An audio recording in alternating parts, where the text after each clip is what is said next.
We really moved here. It's been about 5 years now for the schools. Camas really has everything for every student. And another thing is they're good at it. You know, Camas is good at almost everything.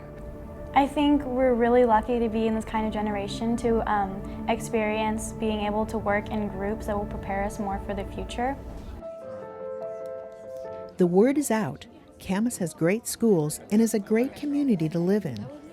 But Camas is faced with growth, aging facilities, and safety issues in our schools.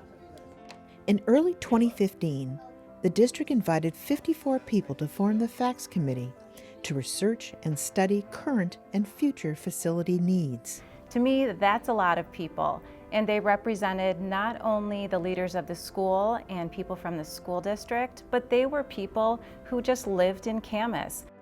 So what did the committee find that needed improving?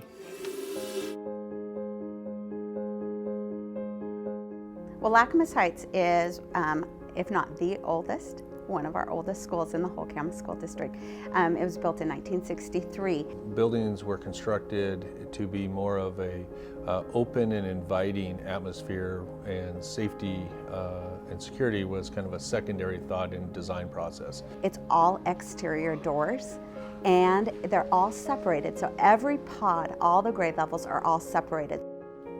The proposed bond calls for securing the front entry of 2 elementaries and 2 middle schools to prevent unauthorized entry,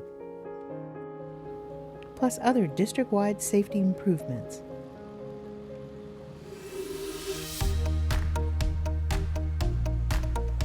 Well, I've been principal at Camas High School since 2008. And during that time, I remember that first enrollment very well. It was 1,520 students. This year, we're around 2,150 students. Projections looked like that was going to be our biggest growth area. The Facts Committee researched the feasibility of building a second full high school in the district, but decided against it. Right now, we just don't have the enrollment to justify a second comprehensive high school. Committee members look for a creative solution to the high school's overcrowding by redefining what a secondary education could be. They chose a new model, project-based education.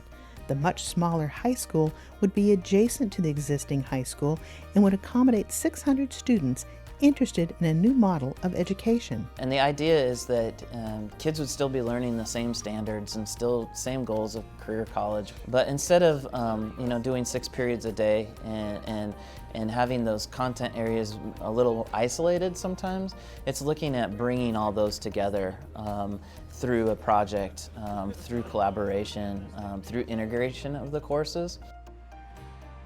Camas High School's overcrowding spills over into traffic problems not only for students and staff, but for the residents who also use the street in front of the high school. The proposed bond would help alleviate the traffic congestion.